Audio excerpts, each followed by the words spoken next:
أعوذ بالله من الشيطان الرجيم بسم الله الرحمن الرحيم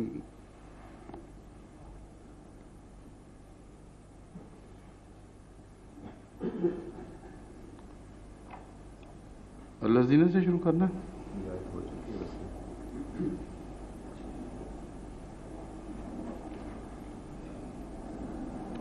रब्बना इन्नका मन तुदखिलिन नार फ़क़द अख़ज़ैतह वमा लिज़्ज़ालिमीन मिन अंसार।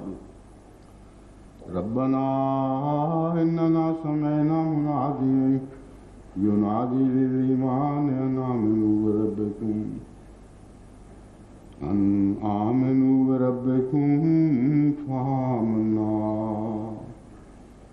रब्बना फ़ग़फ़िर लना ज़ुनूबना वकफ़िर अन्ना सय्यिआतिना वतवफ़्फ़ना मअल अबरार। रब्बना वआतिना मा वअदतना अला रुसुलिका वला तुख़ज़िना यौमल क़ियामह इन्नका ला तुख़्लिफ़ुल मियाद। يترجم حضرته هذه الآيات إلى الأردية. रब्बना इन्नका मन तुदखिलिन नार फ़क़द अख़ज़ैतह। ए हमारे रब, यकीनन जिसे तू आग में झोंक दे तो तूने उसे ज़लील और रुस्वा कर दिया, और ज़ालिमों के लिए कोई मददगार नहीं। ए हमारे रब, यकीनन हमने एक बुलाने वाले को, एक पुकारने वाले को सुना जो ईमान की तरफ बुला रहा था, ये कहते हुए अनामिनू बिरब्बिकुम कि अपने रब पर ईमान ले आओ। फ़आमन्ना, बस हम ईमान ले आए। रब्बना फ़ग़फ़िर लना ज़ुनूबना, बस ऐ हमारे रब हमारे गुनाह बख्श दे। फ़ग़फ़िर लना लफ्ज़ ने हमारे लिए हमारे गुनाह बख्श दे। वकफ़िर अन्ना सय्यिआतिना, और हमसे हमारी बुराइयां दूर फरमा दे। वतवफ़्फ़ना मअल अबरार, और हमें नेकों के साथ वफ़ात दे। रब्बना वआतिना मा वअदतना अला रुसुलिका, और ऐ हमारे रब हमें अता फरमा जो वादे तूने किए हैं हमारे साथ। वअदतना अला रुसुलिका, अपने रसूलों के ज़रिए, जो गुज़श्ता रसूल हैं उन सब से के ज़रिए जो तूने आइंदा हम लोगों से मुतल्लिक़ वादे फरमाए हैं वो पूरे फरमा दे। वला तुख़ज़िना यौमल क़ियामह, और क़यामत के दिन हमें रुसवा न करना। इन्नका ला तुख़्लिफ़ुल मियाद, यकीनन तू वादों के खिलाफ नहीं किया करता, यानी वादा खिलाफी नहीं फरमाता।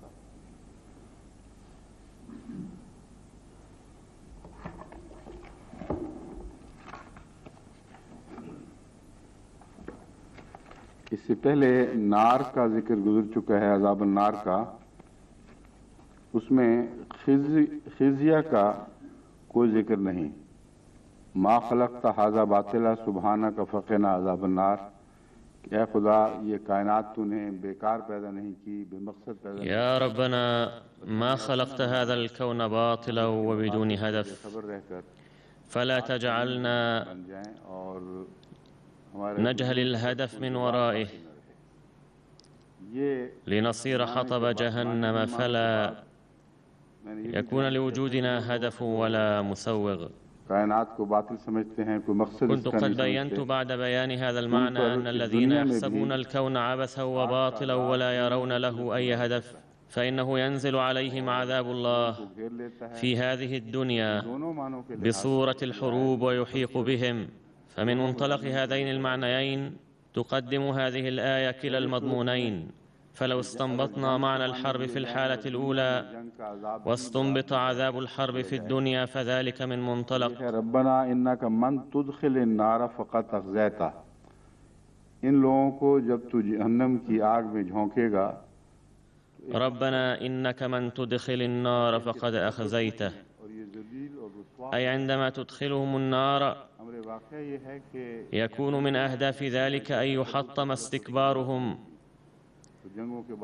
ليخرجوا منها أذلاء مهانين.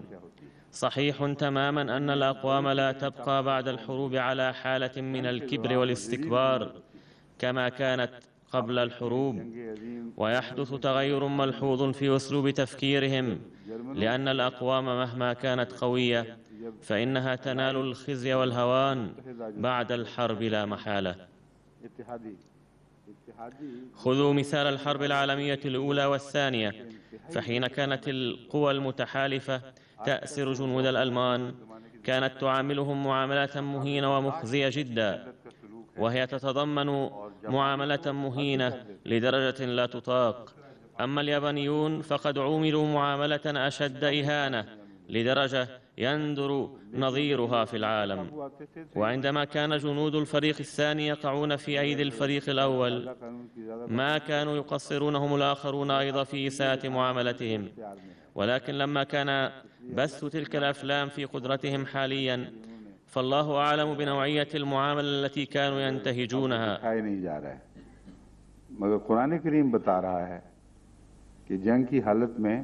غير أنهم لا يبثون الآن أفلاما تتضمن تلك المعاملة، ولكن القرآن الكريم يخبرنا أنه في حالة الحرب إن استنبطنا معنى الحرب، وهو صحيح طبعا كما يتبين من القرآن الكريم نفسه، فسيصيبهم الخزي والذلة وعذاب النار. وسأذكر لاحقا آراء المفسرين وسأشرح لماذا ذكرت الذلة بعد عذاب النار.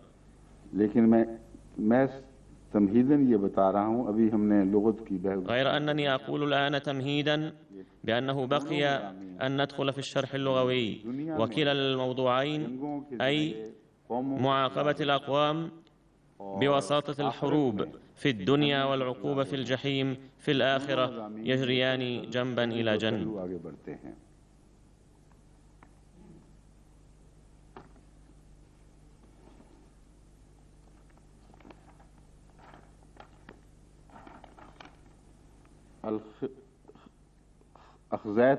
अखज़ैता के नीचे लिखा है खज़े الرجل रुस्वा हो गया.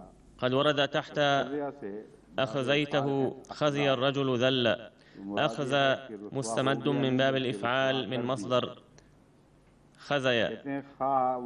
خزي الرجل لحقه انكسار إما من نفسه وإما من غيره.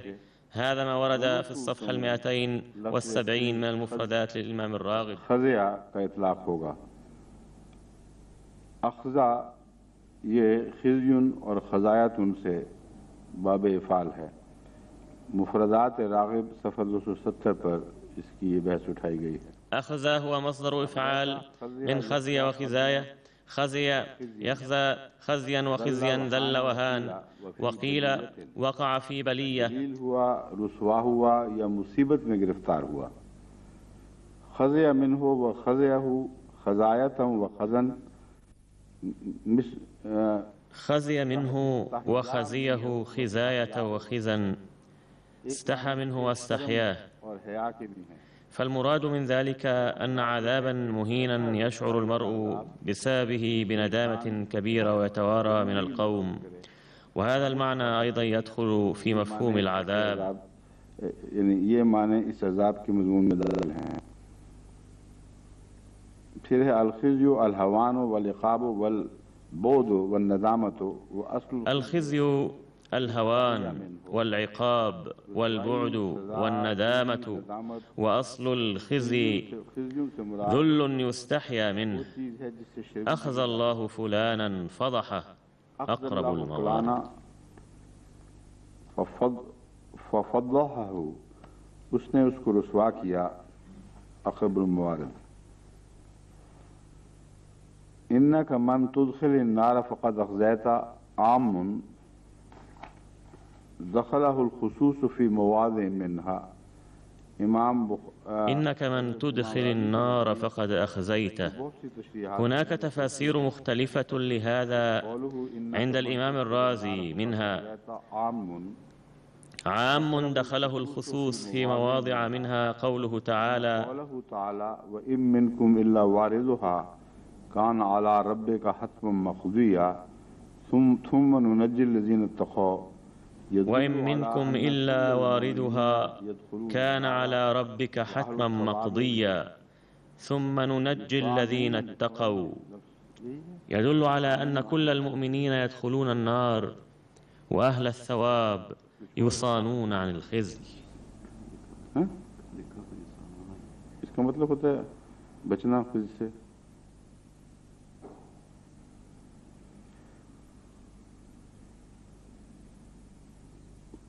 वसानीहा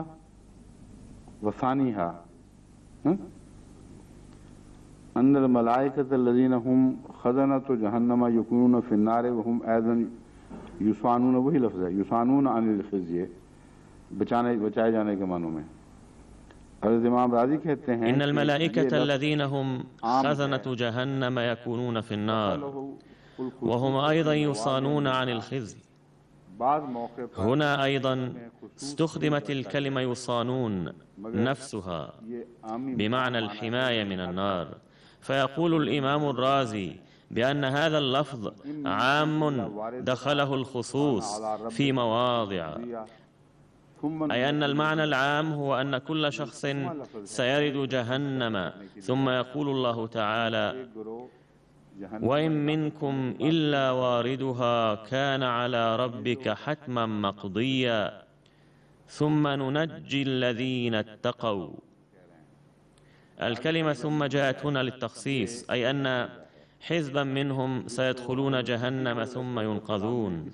عند تفسيره هذه الآية رفض المسيح الموعود بشدة الاستنباط منها أن كل شخص سيدخل جهنم حتما، لأن الآيات القرآنية الأخرى تدحض هذا المعنى، فيقول القرآن الكريم: أولئك عنها مبعدون، أي سيكونون بعيدين عنها لدرجة لا يسمعون حسيسها. والمراد من الحسيس هو الصوت الخافت جدا مثل التمتم أو الهمس الذي يهمسه المرء في أذن أحد. وقال تعالى عن جهنم: إذا ألقوا فيها سمعوا لها شهيقا وهي تفور تكاد تميز من الغيظ. أما المؤمنون فسيبعدون منها حيث لن يسمعوا حسيسها ولن تصيبهم لفحة من العذاب بحال من الأحوال. لذا فإن الاستنباط المذكور أعلاه ينافي هذا المعنى، والمضمون المذكور في سورة الأعراف أيضا. ولا يثبت من القرآن الكريم أن عباد الله الأطهار سيلقون في جهنم ثم يخرجون منها، ولكن لأن العلماء قبلوا الآية حرفية ولم يتدبروا معانيها، أو أن البعض تدبرها ولم يتدبر البعض الآخر ذلك، واجهوا هذه المشكلة، إذ يقولون بأنهم سيدفعون إليها قليلا ثم يخرجون منها، ولكن لابد أن يردها الجميع حتما ولن يخرج منهم إلا الخواص. حضرت مسیح موعود علیہ الصلوۃ والسلام इसके बरक्स जो मानी लेते हैं मैं आपके सामने पढ़ के सुनाऊंगा। पर अभी इस मजमून पर और भी आ रहा है वो मैं। أما المعنى الذي استنبطه المسيح الموعود فهو ضد ذلك وسأقرأه عليكم لاحقا، ولكن قبل ذلك سأذكر لكم بعض الآراء الأخرى حول هذا الموضوع. بعض जगह इसमें खास मफहूम दाखिल किया गया है इमाम राजी के नज़दीक। يقول الإمام الرازي إن المفهوم العام في الآية هو أن جميع المؤمنين سيردون النار، ولكن أهل الثواب يوصانون من الخزي. فيقول بأن العذاب قسمان: عذاب النار الذي يحرق، وعذاب الخزي كما جاء فقد أخزيت. فقد أخزيت जिसको तूने आग का अजाब दिया उसको रुसवा भी कर दिया। तो ये जो तफसीली बहस उन्होंने उठाई है बड़ी दिलचस्प है। वो कहते हैं मलाइका भी तो जहन्नम में होंगे। وهناك بحث مفصل وشيق أثاره الإمام الرازي فيقول: إن الملائكة الذين هم خزنة جهنم يكونون في النار وهم أيضا يصانون عن الخزي، فقد قال تعالى: عليها ملائكة غلاظ شداد. जिस्मानी इल्ला लहा हसना तहदीद मिन अज़ाब बिन नार बेज़ाबिल खिज़्य वल खजालत है। हज़रत इमाम राज़ी जिक्र करते हैं कि बहुत से पुरहिकमत लोग ऐसे हैं हुक्मा जिन्होंने इस आयत के रूहानी माने किए हैं। वो कहते हैं यहाँ अज़ाब आग से मुराद वो ज़ाहिरी आग का अज़ाब नहीं है, बल्कि गुनाहों के नतीजे में जो दिल में एक सज़ा के तौर पर आग भड़काई जाती है वो है। يتابع الإمام الرازي ويقول: उससे ज़्यादा احتج حكماء الإسلام بهذه الآية على أن العذاب الروحاني أشد وأقوى من العذاب الجسماني. قالوا: لأن الآية تدل على التهديد بعد عذاب النار بالخزي، والخزي عبارة عن التخجيل وهو عذاب روحاني، فلو أن العذاب الروحاني أقوى من العذاب الجسماني لما حسن تهديد من عذب بالنار بعذاب الخزي والخجالة. यानी जो मैंने बयान किया उससे कुछ मुख्तलिफ नतीजा निकाला है। असल में वो कहते हैं पुराने हुक्मा ने ये तर्जुमा किया है कि وهذا يعني أنه استنتج نتيجة مختلفة قليلا عما استنبطه. पहला अजाब जो है आग का वो गोया कि जिस्मानी ही है।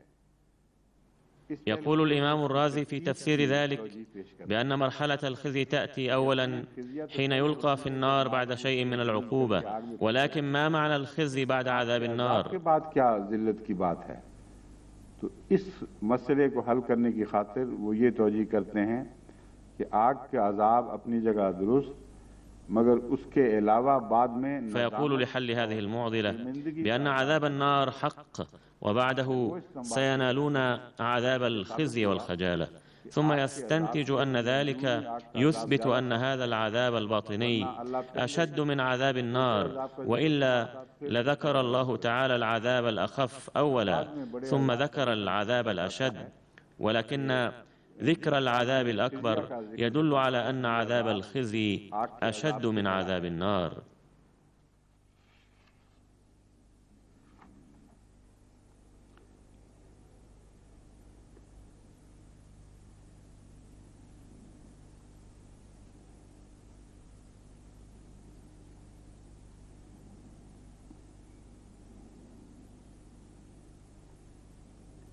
ये है तफसीर तबरी। तिबरी कहते हैं बाद लोग। ثم جاء في تفسير الطبري قال بعضهم معنى ذلك: قال بعضهم معنى ذلك ربنا إنك من تدخل النار من عبادك فتخلده فيها فقد أخزيته. قال ولا يخزى مؤمن مسيره إلى الجنة وإن عذب بالنار بعض العذاب. أن أنس في قوله ربنا إنك من تدخل النار فقد أخزيته قال من تخلد. तो कहते हैं बाज के नज़दीक रब्बना इन्ना का मन तुदखिल नारा से मुराद वो बंदे हैं जो इसमें हमेशा रहेंगे, यानी المراد من ذلك هم أولئك الذين يخلدون فيها دائما، أي المذنبون الذين سيخلدون فيها. هذا هو الفرق بينهم وبين المؤمنين الذين يدخلون النار لمدة وجيزة مع كونهم مؤمنين ومع كونهم أطهارا ومع كونهم مغفورا عنهم، فإن مضمون الدوام يميزهم عن العباد الصالحين الذين ينالون النجاة سريعا.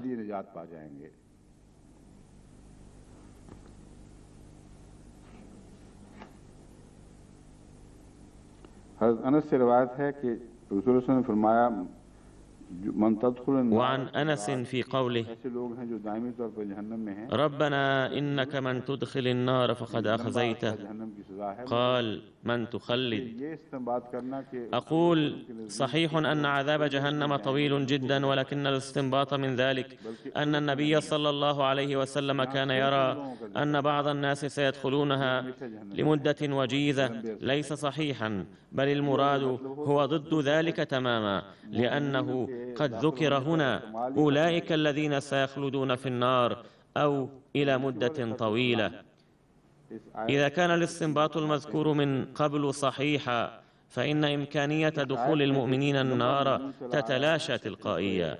يقول المسيح الموعود عليه السلام في شرح هذه الآية: وقد اقتبست مقتطفا وجيزا من كلام طويل من كتاب مرآة كمالات الإسلام لقد قال تعالى في شرح هذه الآية بأن المتقين أيضا ليسوا في منجى من مس هذه النار، والمراد من هذا البيان أن المتقين يلقون بأنفسهم في النار بشتى الطرق بكل شجاعة وبطولة في هذه الدنيا التي هي دار الابتلاء، ويلقون بأنفسهم في نار مضطرمة في سبيل الله.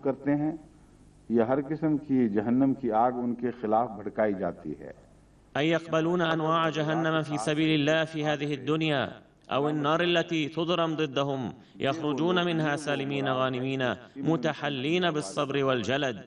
والمراد من إن منكم إلا واردها أنهم يؤذون ويعذبون وتحل بهم زلازل قاسية لا يقدر على احتمالها أحد سواهم. ولقد ورد في حديث صحيح ما مفاده إن الحمى التي تصيب المؤمن أيضا من فيح جهنم. तो एक और माना भी बयान फरमा दिए कि मोमिन को बसा औकात इस दुनिया में सजा मिल जाती है. فهذا أحد المعاني. والمعنى الثاني الذي بينه عليه السلام هو أن المؤمن يعاقب في الدنيا أحيانا، بمعنى أن الأمور التي تمثل أحداثا عادية ويومية ينزلها الله تعالى عقابا للمؤمن على أخطائه. فهذا أسلوب جميل لمغفرة الله الذي بينه النبي صلى الله عليه وسلم وفهمه المسيح الموعود عليه السلام، وإلا لما كنا لندركه. अगर अजाब को, जहन्नम के अजाब को खुदा की तरफ मंसूब करना हो कि जरूर वही देगा इस दुनिया में, और जो अपने शौक. فيقول عليه السلام ما مفاده: إذا كانت نسبة عذاب النار إلى الله تعالى فيعني أنه هو الذي ينزله، وكذلك لو لم يكن المراد منه العذاب الذي يتحمله الإنسان بطيب خاطره، بمعنى أنه سيلقي بنفسه من أجل الله في نار جهنم التي يضرمها الأعداء. فمع ذلك يلقي الحديث ضوءا على هذا الموضوع، أن المصائب التي تنزل على الإنسان عادة ما يكتبها الله تعالى عقوبة بحقه، وكأن وعد النار يتحقق بصورة الحمى أحيانا. فيقول بعض الناس المصابون بالحمى الشديدة بأننا نحترق في النار، أو أن جسدنا كله يحترق في النار. يأتيني أحيانا المصابون بالسرطان ويقولون بأن هناك نارا مضطرمة في داخلنا من قمة الرأس إلى أخمصي القدمين. فإذا كان هذا العبد مؤمنا بالله فإن هذه الأمور تمثل رحمة له، وقد تحقق كلام الله: إن منكم إلا واردها، بحقه في الدنيا بهذه الصورة. أما الكافرون فيقول الله تعالى عنهم بأن لهم عذابا في الدنيا والآخرة، فعذابهم في هذه الدنيا لا يغني عن عذابهم في الآخرة ولا يحول دونه. इसमें है कि मोमिन के लिए इस दुनिया में बहिश्त दोज़ख की सूरत में मुतमस्सिल होता है, यानी खुदा ताला की राह में तकालीफ शाक़ा जहन्नम की सूरत में उसको नजर आती हैं। وقد جاء في حديث آخر أن الجنة تتمثل للمؤمن في هذه الدنيا بصورة الجحيم، أي تبدو له المصائب الشاقة في سبيل الله كالجحيم، فيدخل فيها بطيب خاطره فيجد نفسه في الجنة فجأة. وهناك أحاديث أخرى كثيرة تتلخص بأن المؤمن ينال نصيبا من نار جهنم في هذه الدنيا. الكافر يلقى في الجحيم قهرا، ولكن المؤمن يلقي بنفسه في النار في سبيل الله بطيب خاطره. فقد قيل هنا بأن المؤمن يلقي بنفسه في النار ولكنه ينقذ منها فورا. يزعم الناظرون إليه أحيانا أنه مأخوذ بعذاب شديد، ولكن الله تعالى يهبه سكينة وطمأنينة فيتلذذ في هذه الحالة.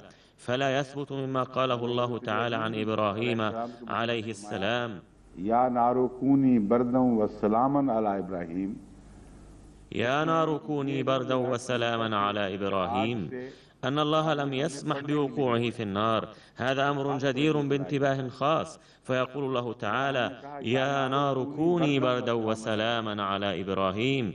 وللجملة معنيان: المعنى الأول هو معنى عام أي أشعل الأعداء نارا ولكنهم لم يستفيدوا منها إذ بردت النار قبل أن تحرقه. والمعنى الثاني أن الله تعالى أنقذه من عذاب المصيبة التي أوقعوه فيها.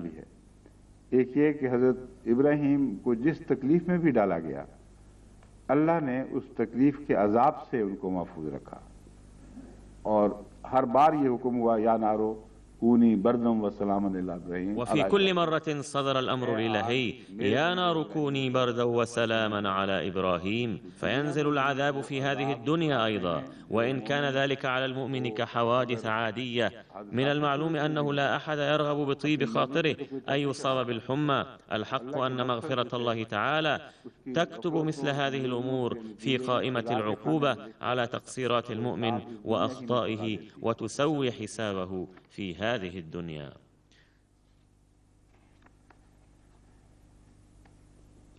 रब्बना इन्नक मन तुदखिल नारा मिन अंसार के मुतालिक हजरत मुस्लिम मऊद के नोट्स में दर्ज है ربنا إنك من تدخل النار فقد أخزيته وما للظالمين من أنصار. لقد ورد في ملحوظات سيدنا المصلح الموعود رضي الله عنه أن للأنصار عدة أقسام بمن فيهم الأقارب والأصدقاء والأولاد وغيرهم، ولكن لا يمكن أن ينصر أحد أحدا مقابل الله تعالى. لذا عليكم أن تتوكلوا على الله تعالى وحده بدلا من التوكل عليهم وتوطدوا العلاقة مع الله. والآن أعود إلى الآية، وقد ينبت مفهومها من منطلق الدنيا أن الأقوام التي تبتلى في هذه الدنيا في نار جهنم أي في نار الحروب ذكرت من قبل أنها ترى الكون باطلا. कि तरक्कियात खुद उनके लिए जहन्नम पैदा कर देती हैं और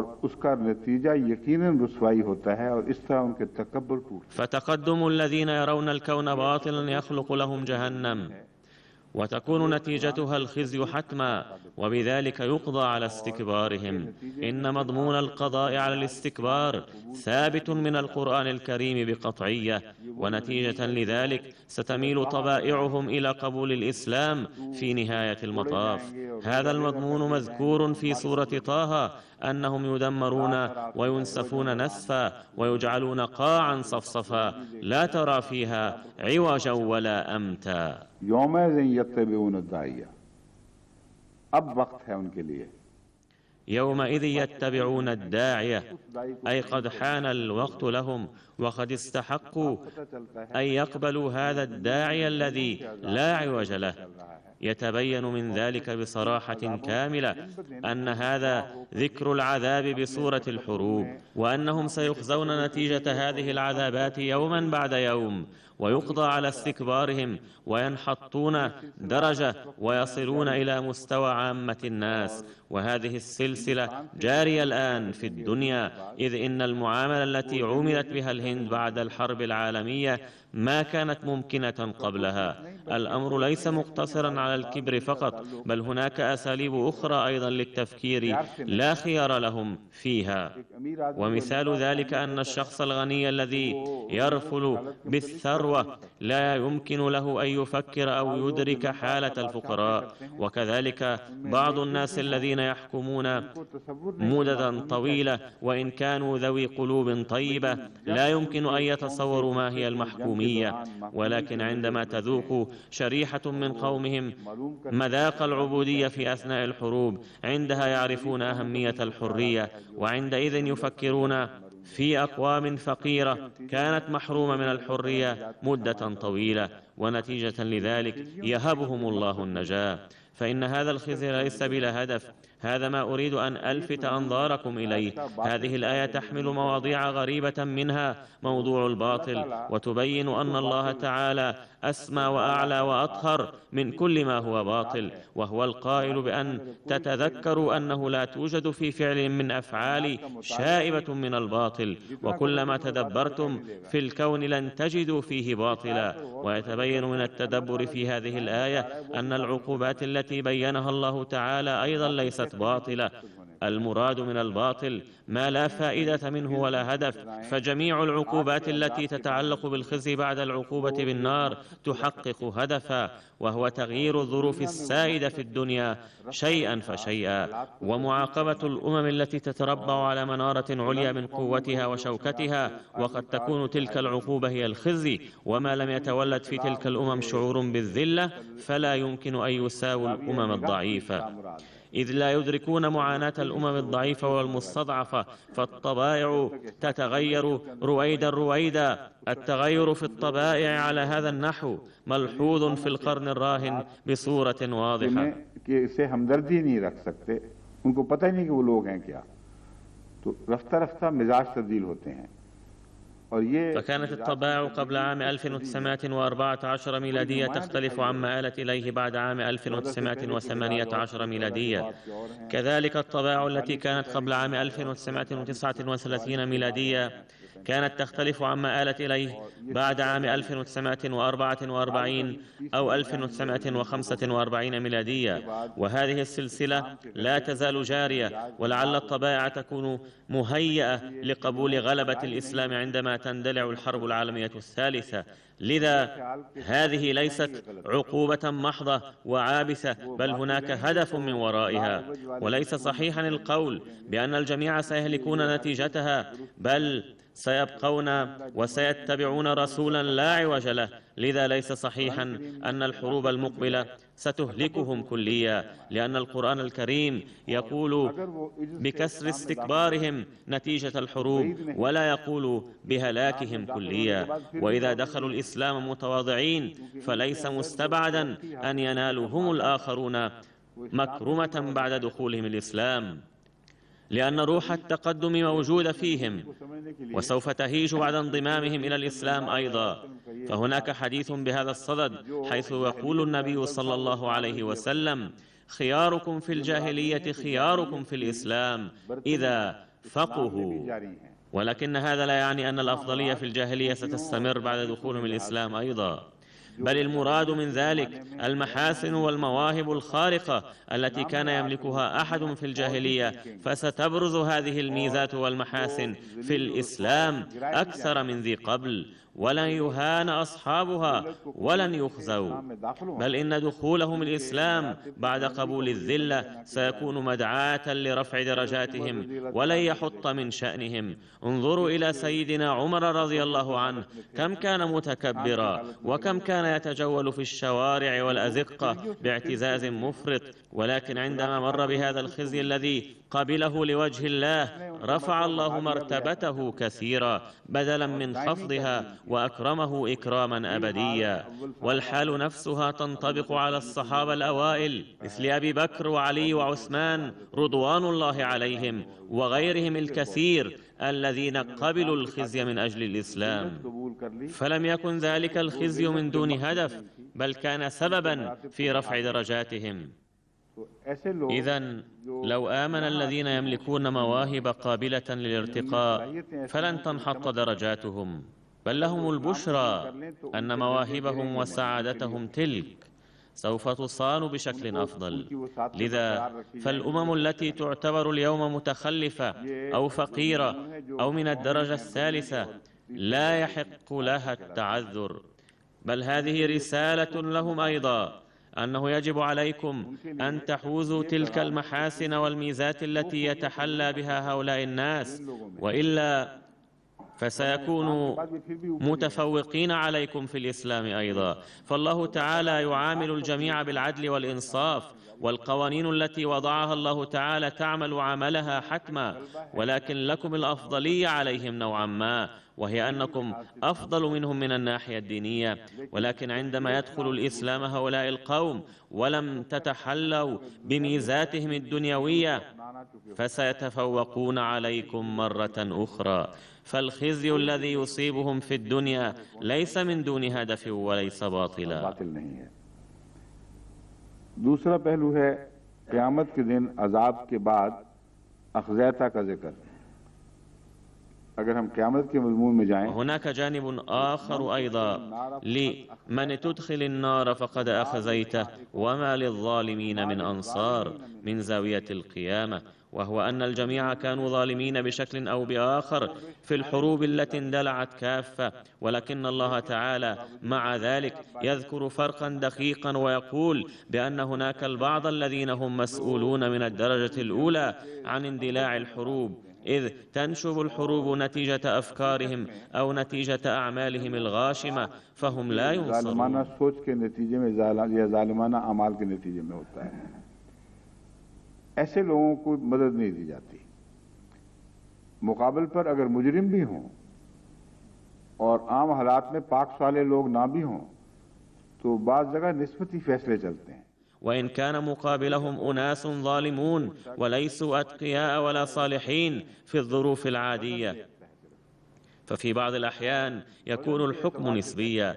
إن الميزان لا يهتم بالموجود في كف وبالموجود في الكف الأخرى، بل هو يهتم بالوزن فقط ويحكم بالنظر إلى الوزن فقط. فإذا كان الموضوع يتعلق بالتوازن والمقابلة، فمن ثقلت موازينه فستكون كفه راجحة، ومن خفت موازينه فستكون كفه خاسرة. فكلمة الظالمين هنا قد وردت من منطلق الدنيا، أي الظالمين الذين هم أظلم من غيرهم، فلن يكون لهم معين ولا نصير، أي سيهزمون في نهاية المطاف. فالخزي مقدر لكلا الفريقين، لأحدهما بصورة هزيمة وللآخر سيقتصر الأمر على العذاب والخزي في الدنيا، ولكن ذلك الخزي سيكون مدعاة لخيرهم. فهذا هو المعنى من منطلق القيامة.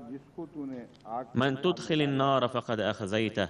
إن كلمة قد الواردة هنا تشير إلى أن هذا القرار لا يتعلق بالمستقبل بل يتعلق بالماضي، لأنه إذا سبقت قد الفعل الماضي أفادت إتمام الموضوع وحدوثه من قبل.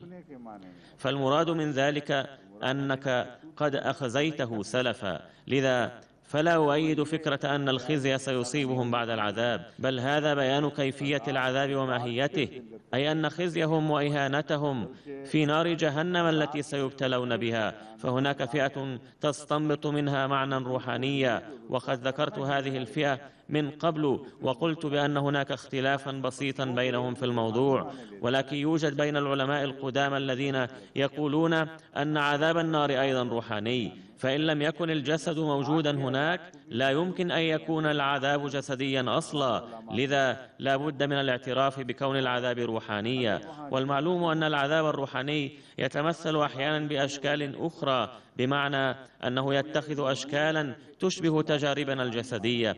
إن تمثله بصورة جسدية مع كون العذاب روحانيا لا يمكن إلا في حالة واحدة ألقى المسيح الموعود عليه السلام الضوء بدقة متناهية عليها بصدد عودة الروح إلى الحياة ثانية، وهو عليه السلام الشخص الوحيد الذي ألقى ضوءا على هذا الموضوع. हज़रत मसीह मौद अलैहिस्सलाम ने रूह के दोबारा जी उठने के मज़मून पर एक अजीब लतीफ़ रोशनी डाली है जो इस मामले में एक ही है और सारी इस्लामी तारीख में उलमा के गुफ्तगू में, उनके तबसरों में, उनकी तफासीर में ولا يوجد في التاريخ الإسلامي كله ولا في مناظرات العلماء ولا في تعليقاتهم أو تفاسيرهم أن الإنسان عندما يموت يخلق له جسد لطيف روحاني مقابل الجسم لروحه التي فارقت الجسم. بعض ज़ालिमों के मुकाबले पर बाद जो ज़्यादा ज़ालिम हैं वो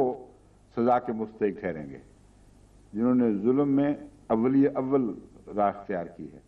كذلك عندما قارنت بين الظالمين قلت بأن هناك ظالمين أشد ظلما من غيرهم، وهم الذين سيستحقون العقاب حيث بلغوا ذروة الظلم. كذلك إن قضية الروح أيضا قضية نسبية، فالروح تسمى روحا لكونها لطيفة مقابل أجسادنا، لذلك نعتبر كل حادث يتعلق بها روحانيا. صحيح أن العذاب سيكون روحانيا وسيصيب الروح، ولكن المسيح الموعود عليه السلام يقول بأن تلك الروح ستجعل جسدا لروح أخرى وتمر بمراحل الارتقاء العديدة وتدخل في خلق جديد. لطيف से लतीफ़ तर तख्लीक जो एक रूह से وهذه هي الحكمة وراء انتظار طويل إلى يوم القيامة لتمر تلك الروح التي يتكون منها خلق ألطف وأدق، وتخلق روح جديدة من المراحل كلها بالتمام والكمال. عندها تستحق أن ترفع، وهذه الروح تفيدك الجسد، أو هي جسد روحاني، ولكن ليس كأجسادنا، بل طبيعته تختلف، حيث يقول القرآن الكريم عنه بأنكم لا تفهمون وليس لكم أن تتصوروا بأي صورة نحشركم. रोशनी अता फरमाई कि ये रूह जो है ये होगी तो रूह ही, मगर उसके मुकाबले पर बदन के ولكن الله تعالى أرشد المسيح الموعود من منطلق الأمور النسبية بأن هذه الروح هي روح بحد ذاتها، ولكنها ستكون كالجسد مقابل تلك الروح. والمعلوم أن الروح التي تقابل الجسد ليس لها صبغة مادية، لذا إن لذلك الجسد معنى آخر تماما، ولكن سيكون عذابه عذابا جسديا أيضا نسبيا، وسيتمثل له عذاب النار، وكأن الجسد يشعر باحتراق في النار، وتتأذى الروح التي تولدت من ذلك الجسد. فهذا هو المراد منه فقد أخزيته، أي قد أخزيته وأهنته من قبل، بمعنى أنك من تدخل النار فقد قررت إخزاءه سلفا. और जिसे तू रुसवा करे फिर उससे कोई बच नहीं सकता। और दूसरा माना यह है कि उस ومن أردت إخزاءه فلا منقذ له.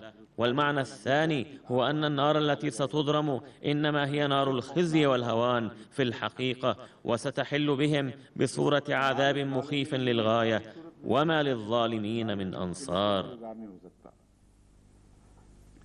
हज़रत मसीह मौऊद अलैहिस्सलाम ने ज़ालिमीन की गुफ्तगू जो إن بحث الظالمين الذي خاض فيه المسيح الموعود عليه السلام يتعلق بهذه الآية أيضا، ولكنه بعيد قليلا عن الموضوع الذي نحن فيه. المراد من الظالم هنا هم الظالمون من حيث السيئات.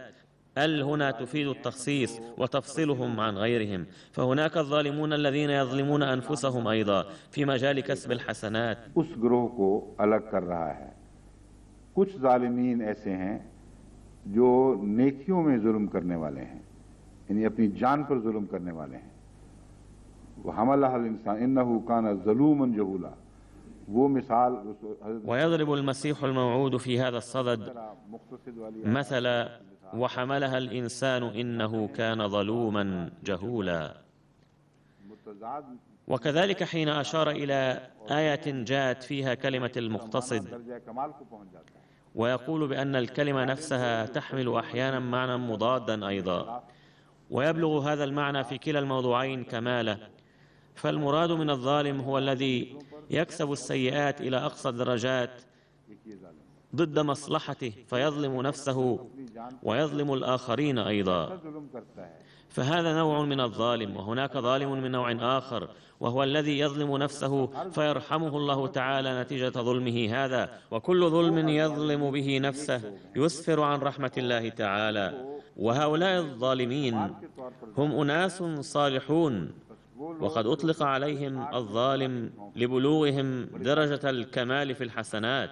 فالذين يلقون بأنفسهم في النار هم ظالمون كبار وكأنهم ينتحرون، ولكن هذا الظلم يكون لوجه الله، لذا لا يظهر الله تعالى نتيجة سيئة لظلمهم هذا، بل يبرد تلك النار ويعطيهم جزاء أبديا على فعلهم هذا. रब्बना इन्नना समेना मुनादियन युनादी लिल ईमान, ऐ हमारे रब हमने सुना मुनादी को। ربنا إننا سمعنا مناديا ينادي للإيمان. لقد وردت كلمة مناديا نكرة لتفخيم الشأن، أي سمعنا مناديا عظيما. ففي هذا السياق لا حاجة لإضافة إلى مناديا، لأنه ليس هناك مناد سواه أصلا. والنكرة هي كما يقال مثلا مدينة من المدن، كذلك جاء مناديا هنا بدون إذن يكون الشيء أحيانا ذا شأن عظيم، فلا يزيده التخصيص شأنا، بل يحط من شأنه.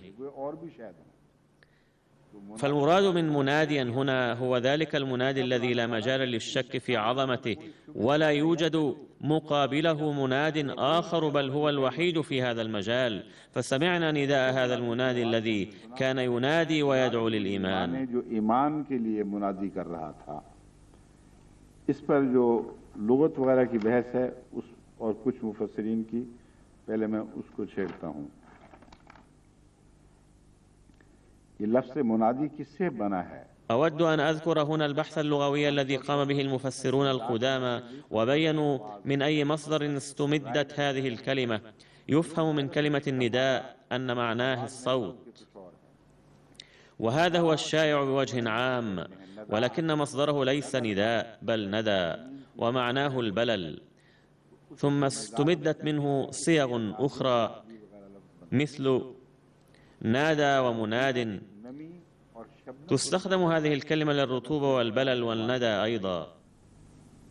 شجر نديان تروتازا درخت، ये सारे मानी يقال شجر نديان، فكل هذه المعاني مذكورة في تاج العروس والقاموس المحيط وفي المفردات أيضا. ويقول ابن فارس بأن معناه الأساس هو الجمع في مكان واحد والرطوبة، مع أن الرطوبة في حد ذاتها تفيد الجمع، لأنه عندما يجف التراب ويصبح هباء منبثا تجمع الرطوبة شمله. मुबस्सा बन जाती है, वो प्रागंदा रेजे हो जाती है, रेजा रेजा होकर प्रागंदा हो जाती है, नमी उसको इकट्ठा करती है।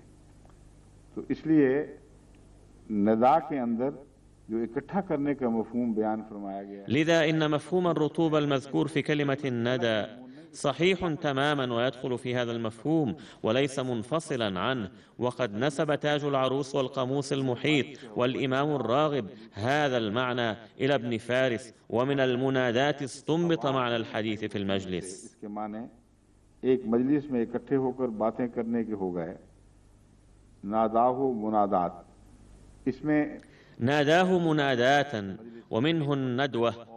معنى الندوة الاجتماع في مكان أو في مجلس واحد، فهناك دار الندوة في الهند أيضا كما كانت عند قريش مكة، ففي دار الندوة مفهوم الاجتماع.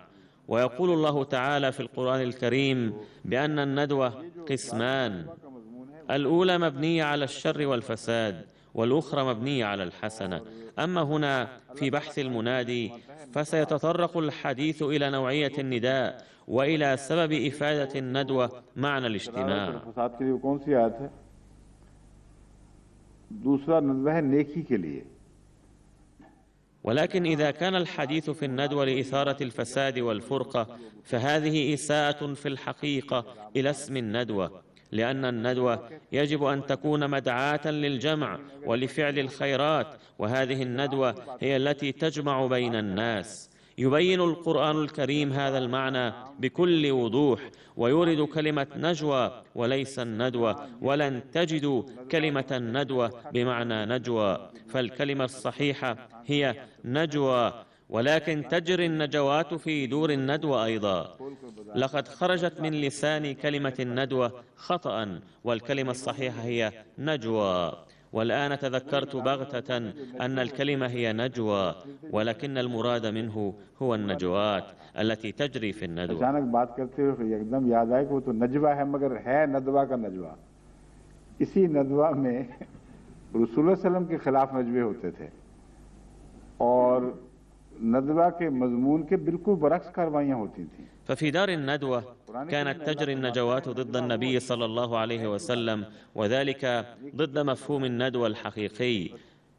يقول القرآن الكريم: لا خير في كثير من نجواهم إلا من أمر بصدقة أو معروف.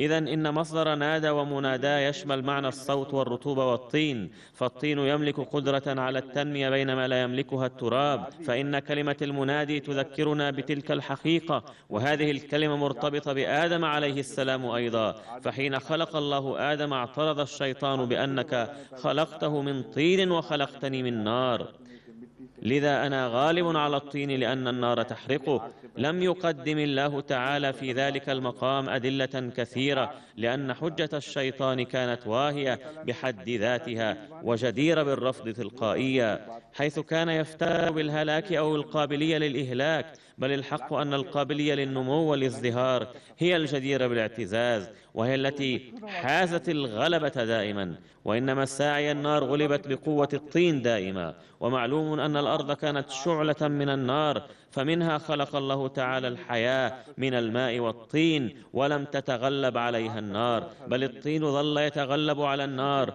والآن ترى الإنسان غالبا على النار، وقد صنع الطائرات والسفن والقوارب التي تجري بقوة النار، وكذلك السيارات والقطارات، وكل هذه الأشياء تدل على غلبة الطين على النار، إذ قد غلب الطين وجعل النار خادمة له.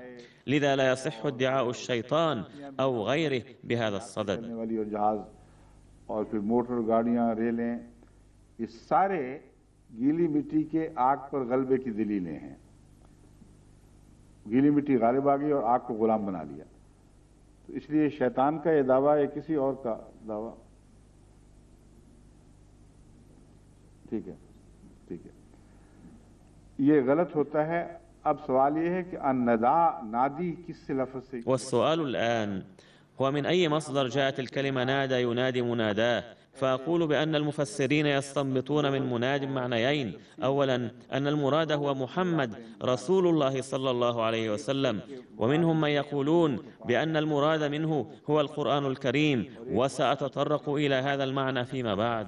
ये मैं बाद में बताऊंगा। मैं अब ये बताना चाहता हूं कि मेरे नज़दीक इसमें नदा के तमाम असली माने शामिल हैं, और मुराद ये है कि ऐसा बुलाने वाला। وأخبركم الآن أن الكلمة تتضمن جميع المعاني الأصلية التي يشملها هذا المصدر، والمراد هو المنادي الذي يقدر على جمع الشمل، وللجمع علاقة بالأسوة وعلاقة بتربيتكم، فلو لبيتم دعوته لبدأت سلسلة تقدمكم نتيجة تلبيتكم نداءه. ومثل هذه السلسلة كما تنبت الشجيرات وغصونها الخضراء ثم تحمل الأزهار والأثمار وهلم جرا. ये मजमून उस मुनादी के लफ्ज़ में मेरे नज़दीक दाखिल है। तभी ये तमाम लुगत की किताबें शजरुन नदियानुन कहती हैं। فإن كلمة مناد تشمل هذا المفهوم عندي، وتقول جميع القواميس شجر نديان، أي شجر نضر محمول بأثمار وأزهار، وهذا المعنى يتضمنه المنادي أيضا. जो जिसके अंदर फल है और बुलाने के माना भी हैं، أي يتضمن معنى الشجرة الطيبة ومعنى المنادى أيضا. لقد استنبط الجميع معنى النداء من هذا المصدر، فالذي ينادي بلسان حاله أو بصوت ظاهري هو أيضا يعد مناديا. वो भी मुनादी है।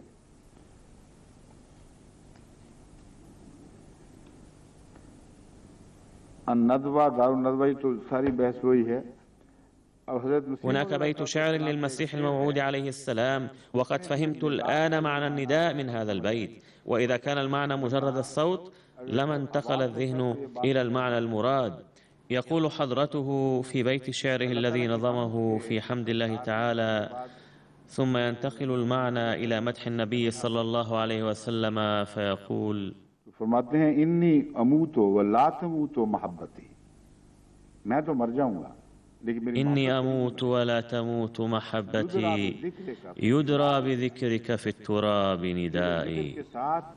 أي سيهتف ترابي بذكرك ويقول بأن ذكرك مدعاة لحياتي.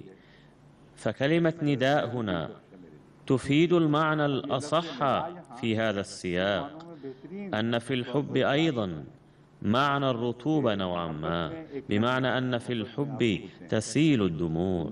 فالمراد أن ترابي الجاف ظاهريا سوف يبلل بذكرك ويصبح خضرا نضرا، إذ ستتطرق إليه رطوبة الحب لسبب دموع الجاريات، وسيصدر من الصوت تلقائيا. فما أجمله من كلام إذا ما اعتبرناه يشمل معنى النداء الحقيقي. طبعا كنت معجبا جدا بهذا الكلام من قبل أيضا، ولكن بعد الاطلاع على هذا المعنى أعجبت به أكثر من ذي قبل. والبحث الآخر هو عن كلمة السيئة، السوء، كل ما يغم الإنسان من الأمور الدنيوية والأخروية، ومن الأحوال النفسانية والبدنية والخارجية، من فوات مال وجاه وفقد حميم. يترجم حضرته: فقد حسيم. हसीम है या हमीम लिखा हुआ है? हमीम ही होगा मेरे ख्याल में। हाँ, हमीम करीबी दोस्त को कहते हैं ना, जो बहुत ही करीब हो उसको हमीम कहते हैं, यानी बहुत ही गर्म दोस्त हो। तो जिसकी दोस्ती में बेइंतहा गर्मजोशी या कुर्बानी का मादा पाया जाए उसको हमीम कहते हैं। तो मतलब इसका ये है, فمن معاني السيئة كل ما تكرهه نفس الإنسان. وخلاصة الكلام: إن كل خبر أو حادث أو مرض أو معاناة لا تعجب الإنسان فإنها كلها تدخل في مفهوم السيئة حسب ما ذكر. जलाल के चले जाने से यानी नुकसान होने से, फवाद का मतलब है वो हाथ से जाता रहे, खोया जाए, या किसी करीबी रिश्तेदार या बहुत करीबी दोस्त के फौत हो जाने से हो, यानी हमीम के ज़ाया हो जाने से हो। ये सारी सय्या की तारीफ हैं। तो हर वो चीज़ जिसे नफ्स नापसंद करे, खुलासा है निकला, हर वो खबर, हर वो वाक़या जिसको, या वो तकलीफ या बीमारी, वो सब चीज़ें इसमें आ जाएंगी जिसको नफ्स अच्छा नहीं जो नफ्स को अच्छी नहीं लगती, वो सय्या कहलाते हैं। लेकिन ये माना इस लिहाज से दुरुस्त नहीं कि कुरान करीम ने लफ्ज़ सय्या को ऐसे माने में भी इस्तेमाल फरमाया है कि नफ्स को अच्छी लगती है लेकिन वो होती बुरी है। ولكن هذا المعنى ليس صحيحا حسب القرآن الكريم، لأن القرآن استخدم السيئة بمعنى شيء يروق للنفس ولكنه سيء في الحقيقة ويلحق الضرر في نهاية المطاف. فالسيئات تقع في هذه القائمة ولا ينتبه إليها الإنسان في معظم الحالات، ولكنها تكون خافية في النفس ويتلذذ بها الإنسان. لذا فإن حصر السيئة في معنى الشيء الذي تستاء منه النفس وتتضرر منه ليس صحيحا، بل معنى السيئة هو كل ما يتنافى مع أهداف الإنسان السامية.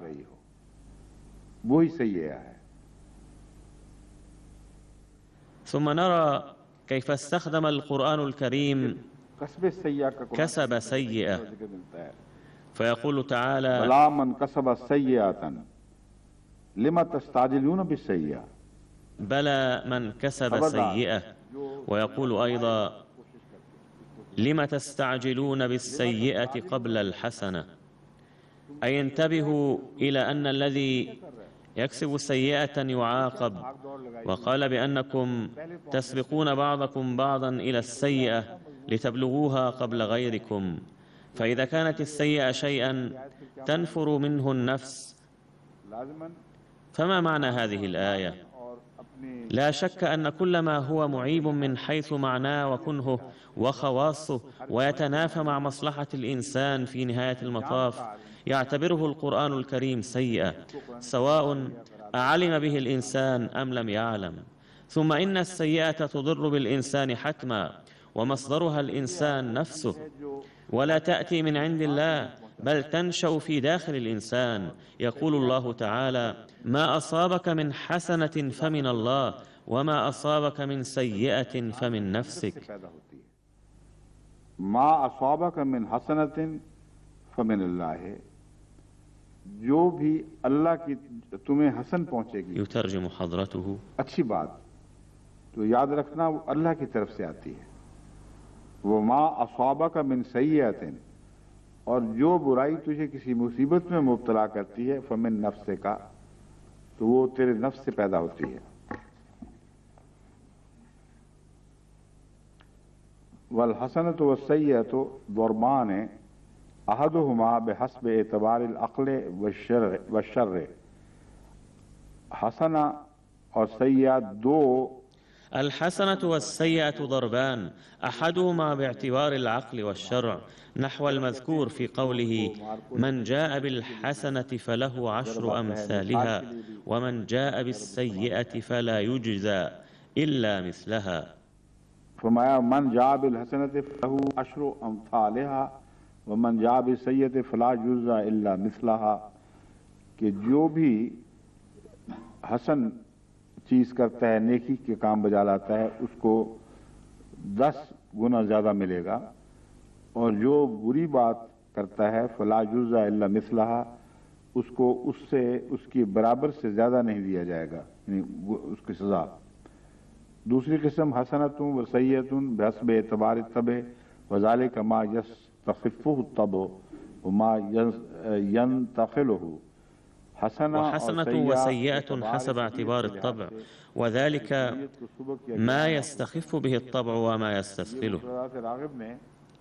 هذا ما ورد في المفردات للإمام الراغب، وقد زاد الموضوع إيضاحا، وهو يؤيد ما قلته قبل قليل بأن الحسن والسيئة نوعان، ففي بعض الأحيان لا يحب الإنسان الحسنة ولكنها تكون أفضل له، وأحيانا أخرى يحب السيئة وهي مضرة له وتسفر عن نتيجة سيئة حتما. लाजिमन बुरा नतीजा पैदा करती है तबीयत के लिहाज से, मगर दूसरे सय्या से मुराद गुनाह है। والمعنى الثاني للسيئة هو الذنوب والمنكرات التي يقوم بها الإنسان قصدا منه أيضا. عندها يكون المراد من السيئة المنكرات التي يعاقب المرء عليها. बदी की सजा मिलेगी। इस बहस में जुनूब की बहस उठा दी गई है अब, कि जुनूब का सय्या से क्या ताल्लुक है। وفي أثناء هذا البحث أثير بحث الذنوب أيضا وعلاقتها بالسيئة، لأن الآية تتضمن دعاء: ربنا فاغفر لنا ذنوبنا وكفر عنا سيئاتنا وتوفنا مع الأبرار. فيبحثون فيما هو الذنب وفيما هي السيئة وفيما هي طبيعة العلاقة بينهما. فقد ورد: وقيل الذنوب ترك الطاعة والسيئات فعل المعاصي. يترجم حضرته: ये तकसीम दुरुस्त नहीं, ये आर्टिफिशियल है। हकीकत में इसका ये तकसीम, ولكن هذا التقسيم ليس صحيحا، بل هو تعريف مصطنع ولا يصح بهذه الصورة أبدا. तमाम तर इंसानी कमजोरियों पर आयद होते पर सादिक आ सकते हैं। لأن الذنوب تطلق على نقاط الضعف الموجودة في الإنسان كافة، كما أن أنبياء الله تعالى يستغفرون على الذنوب، ففي ذلك السياق يكون معنى الذنب الضعف البشري أو بعض الأفعال التي تعد عند عامة الناس حسنات، فإذا وجدت في عامة الناس ذكروها للآخرين باعتزاز شديد بأننا فعلنا كذا وكذا، ولكن الأنبياء عندما ينظرون إليها بمنظورهم الخاص يرونها سيئة بالنسبة إليهم.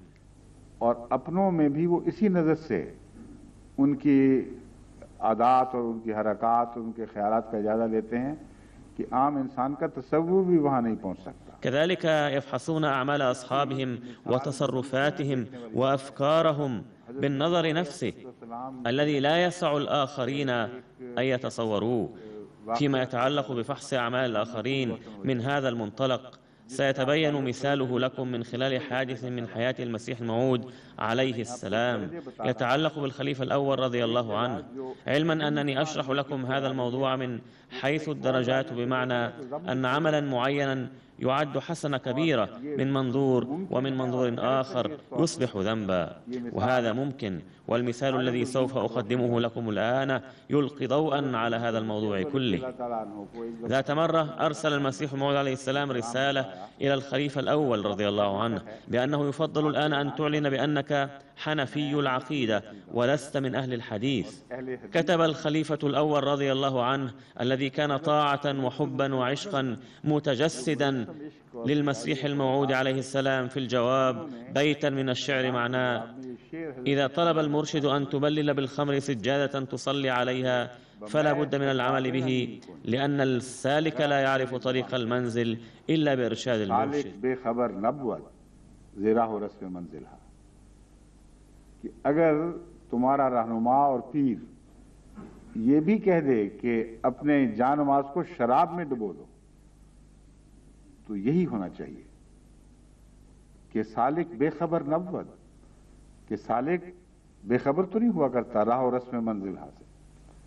अब ये एक आम कारी जो सुनने वाला सुनता है, एक आम पढ़ने वाला पढ़ता है, तो वजद में आ जाता है कि वाह वाह हजरत खलीफतुल मुस्लिमीन। عندما يقرأ القارئ العادي هذا الكلام تستولي عليه حالة من الوجد، فيقول: ما أعظم شأن الخليفة الأول، كم كان مخلصا ومحبا صادقا.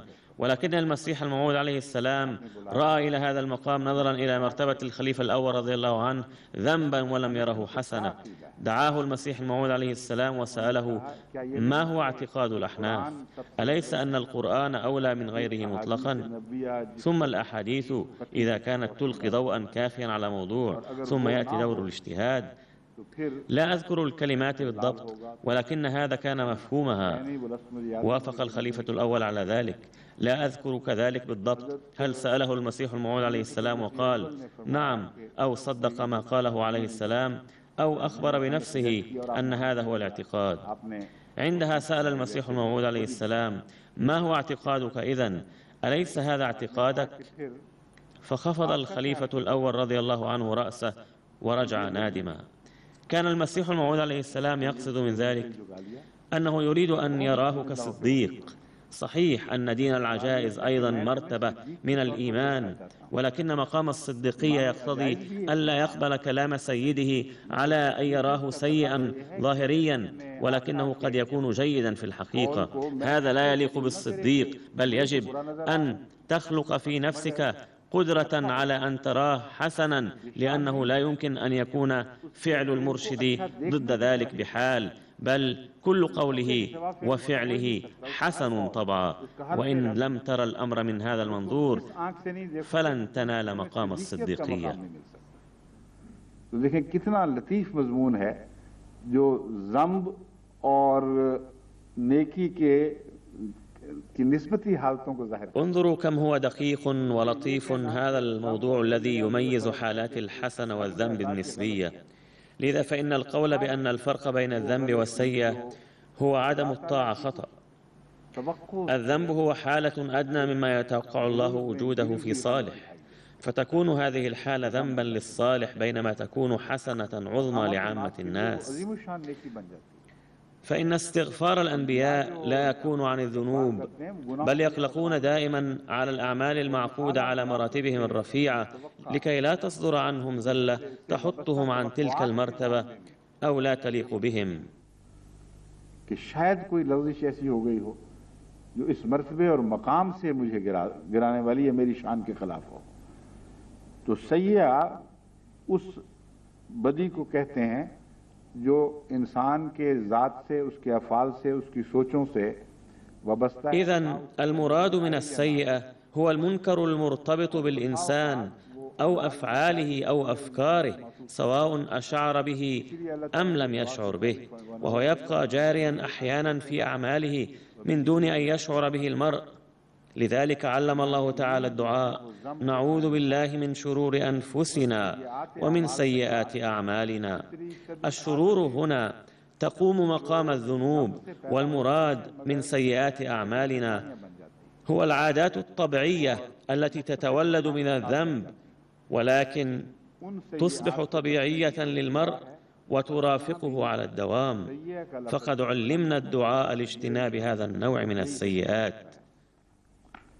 और सय्या का या सा का जो माने कुरान करीम ने बयान किए हैं, कि जो माने कुरान करीम ने बयान किए हैं उनकी आयत के हवाले से मुख्तलिफ पहलू पर आपको मुतले करने के लिए मैं उसकी मिसालें बताता हूँ। إذن هذا هو المراد عندي من كلمة السيئة مقابل الذنب هنا، وسأسوق إليكم أمثلة من معاني السيئة التي بينها القرآن الكريم في مختلف الآيات لتطلعوا على جوانبها المختلفة.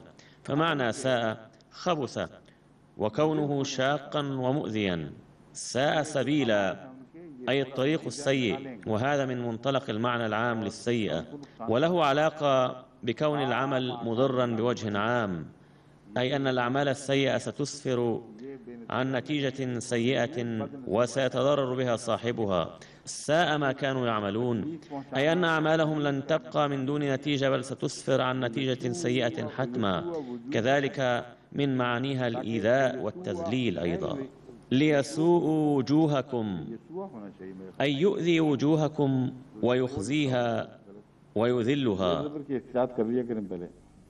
लियसूआ में होना चाहिए, ले के साथ तो फिर वो मंसूब हो जाएगा। लियसूआ वजूहकुम, ताकि वो तुम्हारे चेहरों को नुकसान पहुंचाए और तकलीफ पहुंचाए या जलील और रुस्वा कर दे। वजूहकुम से मुराद एक तो चेहरे हैं, और चेहरे से मुराद यहाँ إن كلمة وجوه تعني الوجه المعروف، ولكن ليس المراد هنا الوجوه بمعناها المعروف، بل المراد هو كل سيئة أو خبر سيء يتلقاه الإنسان فيغير لون وجهه وتظهر عليه علامات الحزن والألم، ومن معاني الوجوه الزعماء. सू के लफ्ज से में आती है, और वजूहकुम का एक माना है सरदार। عندما تتغلب الأمم الأخرى تذل الزعماء. لقد بينت ملكة سبأ هذا المفهوم حين قالت: إن الملوك إذا دخلوا قرية أفسدوها وجعلوا أعزة أهلها أذلة، فقد جعلتم مغلوبين لأن زعماءكم لم يعودوا مستحقين الزعامة، وقد فقدتم القدرة على الزعامة عندها أتى الله تعالى بقوم آخرين ليذلوا كبار قومكم ويعيدوهم إلى حالة متردية ويجعلوهم أناسا متدنين.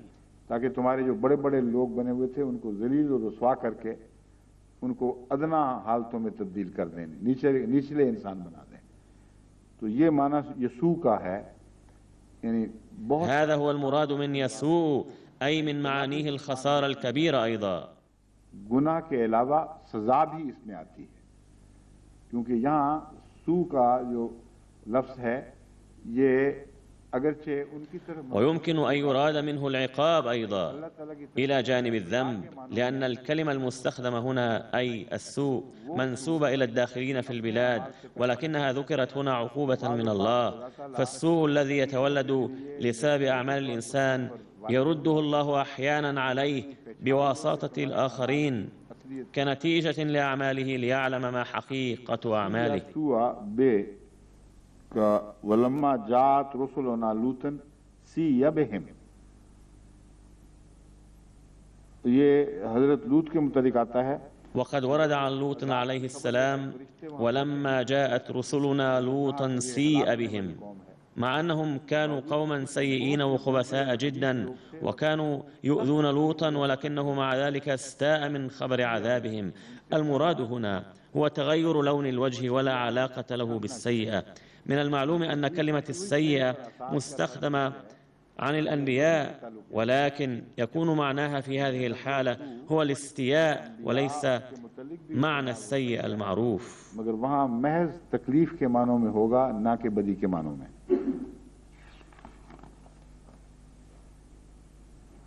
क्यों जी, क्या है?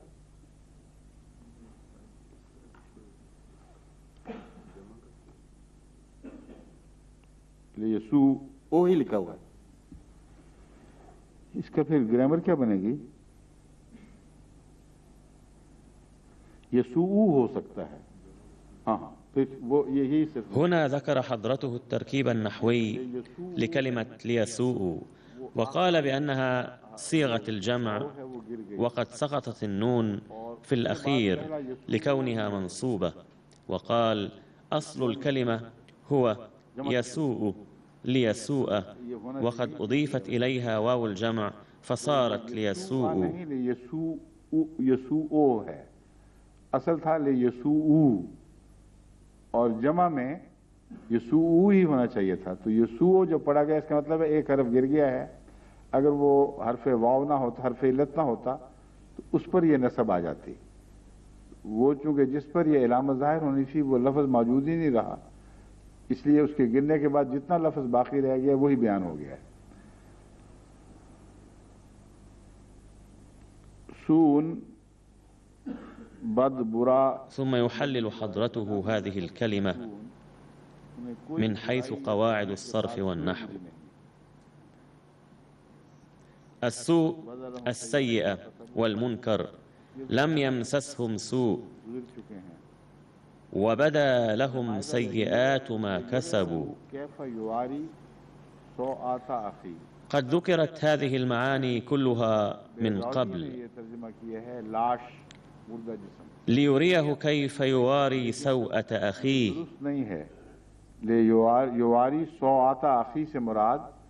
يقول البيضاوي هنا أن المراد منه هو الجثة الهامدة أي الجسد الميت، ولكن هذا ليس صحيحا.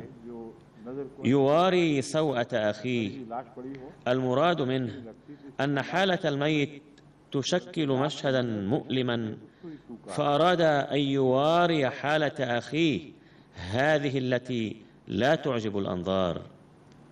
إن الجثة الهامدة لا تروق للأنظار، فالمشهد الذي تقدمه الجثة هو الذي عبر عنه بكلمة سوءة وليست الجثة نفسها. فوسوس لهما الشيطان ليبدي لهما ما وري عنهما من سوآتهما. لقد استنتج البعض من هذه الآية أن المراد منها هو الأعضاء التي تمثل العورات، ولكنها ليست المراد هنا، بل المراد هو أن نقاط الضعف الموجودة فيهم برزت للعيان، لذا أغوى الشيطان آدم وحواء ليبدي لهم ما وري عنهما من سوآتهما، أي ظهرت للعيان عيوبهم الكامنة. في هذه الجملة مفهوم آخر أيضا، وهو أن في كل شخص شرا كامنا وسيئة خافية. من شرور السيئات والسيئات أعمالنا में वो सय्यात इंसानी फितरत के अंदर فالعبارة من شرور أنفسنا ومن سيئات أعمالنا تشير إلى أن الضعف الكامن في طبيعة الإنسان أيضا يدخل في السيئات. मुसीबत बदकार इंसान गंदे अमाल वाला वामलु सालिहात वलल मुसी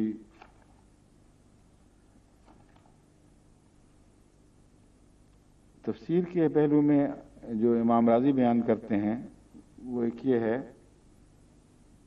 قال الإمام الرازي بأن هناك رأيين، أولهما أن هناك من يقول بأن المراد من المنادي هو محمد رسول الله صلى الله عليه وسلم، فيقول في المنادي قولان، أحدهما أنه محمد عليه الصلاة والسلام وهو قول الأكثرين، والدليل عليه قوله تعالى ادع إلى سبيل ربك وداعيا إلى الله بإذنه. لقد أمر النبي صلى الله عليه وسلم في القرآن الكريم مرارا ادع إلى سبيل ربك وداعيا إلى الله بإذنه وسراجا منيرا، أي هو سراج مبين للحقائق التي طلعت ولا إبهام ولا شبهة ولا ظلمة في دعوته، فهو يدعو إلى الصدق والحقائق تماما. فهذا أيضا يضم معنى المنادي.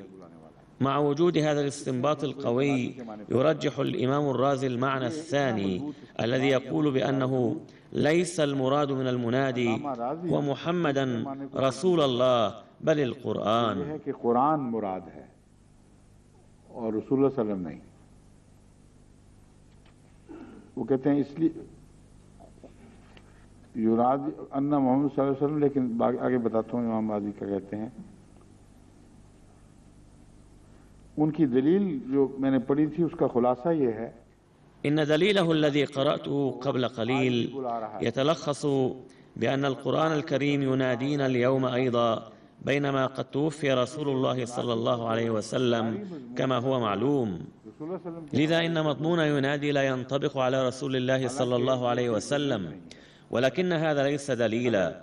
فلو تأملنا في الموضوع أكثر لعلمنا أن القرآن نزل على محمد رسول الله صلى الله عليه وسلم، وما دام يجري على لسانه صلى الله عليه وسلم فقد صار كلام الله كلام محمد رسول الله وحظي بالدوام. हज़रत मसीह मौऊद अलैहिस्सलाम का एक इसी मज़मून का इल्हाम है जिस पर बाज़ लोगों ने هناك إلهام للمسيح الموعود عليه السلام بهذا المعنى، وقد اعترض عليه بعض الناس، ولكن الواقع أن أقوال الله تصبح أحيانا أقوال بعض من عباده، ففي ما ينطق عن الهوى إن هو إلا وحي يوحى. أيضا نسب نطق الوحي إلى محمد رسول الله صلى الله عليه وسلم، بمعنى أن الله تعالى يوحي إليه، وهو الذي ينطق بهذا الوحي النازل من عند الله. فالمراد الحقيقي هو النبي صلى الله عليه وسلم الذي يتحدث بلسان القرآن الكريم، والقرآن يبلغ صوته إلى أنحاء العالم، لأن الله تعالى هو الذي أنزل عليه القرآن وحيا، ولم ينزل على كل واحد. और कुरान वो जरिया बन गया है जो आपकी आवाज पहुंचाने वाला। और अजीब बात है कि सेल जैसा لذا المراد من المنادي هو محمد المصطفى صلى الله عليه وسلم بالدرجة الأولى، والقرآن وسيلة لتبليغ صوته. والمستشرقون يهاجمون الإسلام بشدة عادة، ولكن حين لا تثور عداوتهم يجتهدون جيدا ويقولون كلاما سليما أحيانا. واللافت أن شخصا مثل المستشرق سيل الذي ينتقد أحيانا بشدة بالغة يقول هنا بأن المراد منه هو محمد صلى الله عليه وسلم الذي في يده القرآن. فالقرآن في حد ذاته ليس مناديا، بل صار كذلك حين كان في يده صلى الله عليه وسلم وجرى على لسانه. يقول سيل إن المراد من المنادي هو محمد بالذات مع القرآن في يده، فهو صادق في هذا الكلام. एक ये बहस उठाई गई है कि मुनादी और युनादी के अल्फाज जमा करने से क्या हासिल। अब देखिए आपने हमारे وهناك بحث آخر، وهو ما الفائدة من إيراد الكلمات منادي ينادي مع بعضها بعضا. कि वो आफाकी बनाजिर से महरूम रह गए। إن أهل العلم القدامى قد قاموا ببحوث دقيقة بفضل الله، وقد سبروا الأغوار أحيانا حتى حرموا من المشاهد الآفاقية، بينما كان من المفروض أن يقرأوا القرآن بنظرة شاملة وآفاقية.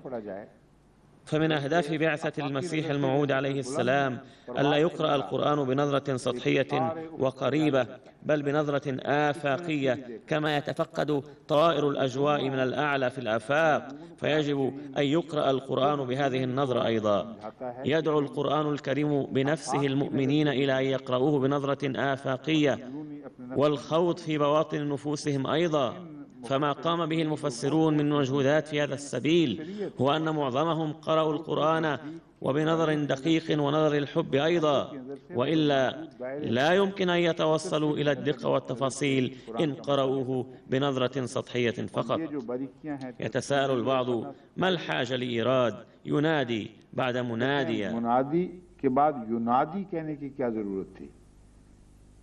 युनादी लिल ईमान है, इस पर जो वैसे हैं उनका तफसीर कबीर राजी के। فالبحوث التي أثيرت بصدد ينادي للإيمان أذكرها أولا نقلا عما قاله الإمام الرازي: ذكر النداء مطلقا ثم مقيدا بالإيمان تفهيما لشان المنادي لأنه لا منادي أعظم من منادي ينادي للإيمان.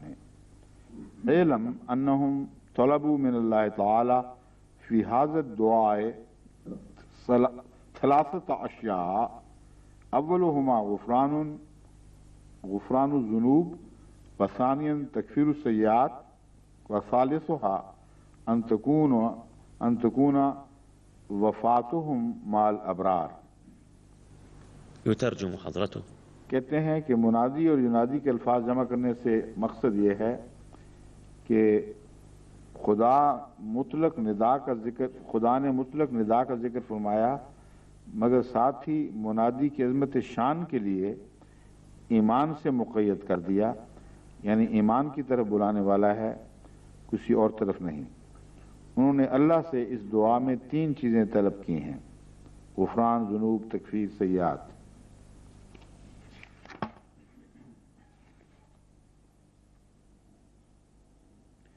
अल्लामा ज़मश्करी का हवाला देते हुए तफसीर अल-क़ासिमी में लिखा है, ये ज़मश्करी कहते हैं, ये तो असल वहीं से लेना चाहिए था दरअसल, وقد ورد في تفسير القاسم اقتباسا من الكشاف.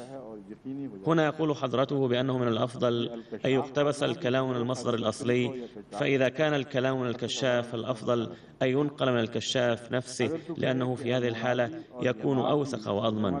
فقد ورد فيه: فإن قلت فأي فائدة في الجمع بين المنادي وينادي؟ قلت: ذكر النداء مطلقا ثم مقيدا بالإيمان تفخيما لشأن المنادي، لأنه لا منادي أعظم من منادي ينادي للإيمان. إذن المفسرين الكبار إن لم يكونوا كلهم ذكروا السبب نفسه المذكور أعلاه، ثم تطرقوا إلى بحث السيئات وما المراد من توفنا مع الأبرار. فمما قاله معظم المفسرين في هذا الصدد قولهم: أنا مع الشافعي في هذه المسألة وهلم جرا.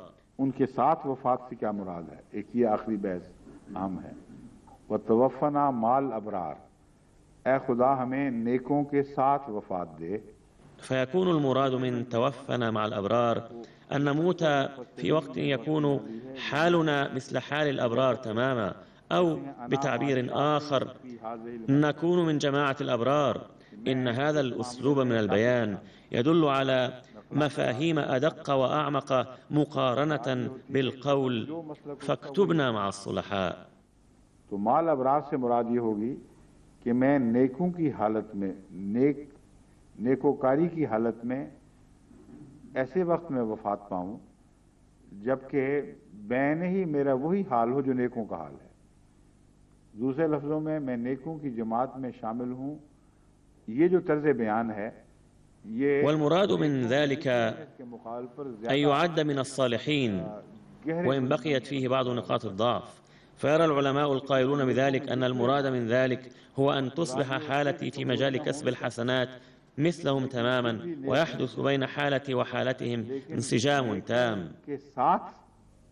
मेरा शुमार करना मुराद ये है कि यानी इन उलमा के नज़दीक इस मज़मून को ज़्यादा तक़वियत मिलती है कि उनके नेकी की हालतें मेरी नेकी की हालतें हो जाएं और 100% इत्तिफाक हो। ये माना इन्होंने उस इस्तेमाल से निकाला है कि इन्नी माशाफी फी हाज़िल मसला, मैं इस मामले में शाफी। واستنتجوا ذلك من القول إني مع الشافعي في هذه المسألة.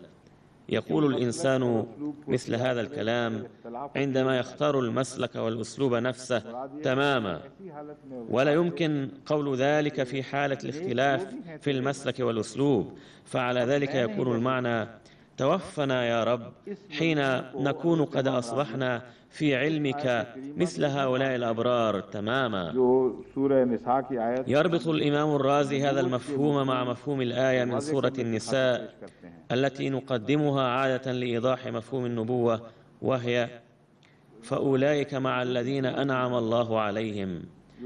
فيقول الإمام الشافعي بأن هذا المعنى يطابق تماما المعنى المذكور في أنعم الله عليهم. ليس المراد من ذلك أن أجلسنا يا رب حيث يجلس المنعم عليهم، بل المراد أن يكون مسلكنا وأسلوبنا ومنهج حياتنا مثل المنعم عليهم 100%، وأن نصبح من إحدى الفئات حتما من الذين حازوا هذه المراتب، لأنه لا يمكن أن ينال كل واحد سائر تلك المراتب كلها التي تتضمن 4 مراتب، وهي مرتبة النبيين والصديقين والشهداء والصالحين. وبذلك تتضح مسألة المعية أيضا ضمنية، أو بالأحرى كانت المسألة واضحة سلفا، غير أنني أقدم هنا دليلا آخر لتقوية مفهومها. ثم هناك بحث آخر، وهو أنه لماذا قيل فاغفر لنا بعد ذلك؟ لأن الفاء تفيد جزاء بينما لم تذكر التوبة هنا. فإذا كانوا قد آمنوا سلفا فما معنى المغفرة بعد ذلك مع أنه لم تذكر التوبة هنا أصلا؟ المراد هنا أنهم يطلبون هذا الجزاء نتيجة الإيمان، ويقولون قد آمنا فنرجو منك هذا الجزاء. والموضوع الثاني بعده هو فاغفر لنا ذنوبنا. يقول الله تعالى: ربنا فاغفر لنا ذنوبنا وكفر عنا سيئاتنا. يقول العلماء هنا بأن الذنوب تغفر بعد التوبة، ولكن إن قبلت التوبة أين ستبقى الذنوب أصلا؟ فهو دعاء أولا بغفران الذنوب نتيجة التوبة، ثم لاجتناب ارتكاب السيئات. وقد استنتج من ذلك أن هذه هي النتيجة الأخيرة لإيصالهم إلى مرتبة مع الأبرار.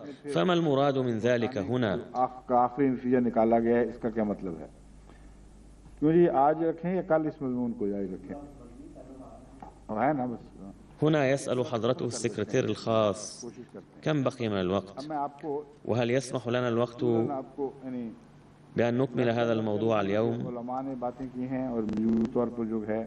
उनकी आरा या उनकी तफासीरें उससे मैं मुत्तलिक कर चुका हूँ. ثم قال: إلى هنا قد ذكرت لكم مبدئيا ما قاله العلماء السابقون حرفا بحرف، وأوردت آراءهم وتفاسيرهم، والآن أشرح لكم الموضوع، وأظنني قد ذكرته في بعض خطبي للجمعة أيضا، أنه كلام عظيم الشأن ومترابط بسلسلة الكلام السابقة. أولا يجب أن نبحث في علاقة هذه الآية بسابقتها، ألا وهي أن الذين لا يرون خلق الله باطلا يولد الأنبياء من بينهم، وهم الذين يصلون إلى الله تعالى، ثم يصطفي الله تعالى من يشاء منهم لتبليغ رسالته. और नबूवत ऐसे उलुल अलबाब के सिवा आपको कहीं नहीं मिलेगी, और उलुल अलबाब का आखिरी जीना नबूवत. ولن تروا نبيا إلا من بين أولي الألباب هؤلاء، والمرتبة العليا لأولي الألباب هي النبوة، وهذه هي الرسالة التي بها تربط هذه الآية مع المضمون المذكور سابقا وتشمله كلمة مناديا. वो भी वही होते हैं जो बातिल के तौर पर कायनात को नहीं समझते बल्कि गौर करते हैं तो जिक्र. كذلك الذين يؤمنون بالمنادي هم أولئك الذين لا يرون الخلق باطلا، بل عندما يتدبرونه يكون الذكر غالبا على تدبرهم، وهؤلاء الناس لا ينكرون المنادي أبدا لأنهم يكونون في بحث عن ربهم سلفا. नबूवत की हालत से पहले अगर ऐसे लोग हों जो कायनात पर गौर करते हुए بمعنى أنه إذا كان هناك أناس يذكرون الله عند التدبر في الكون ويحبونه فلا يضيعهم الله.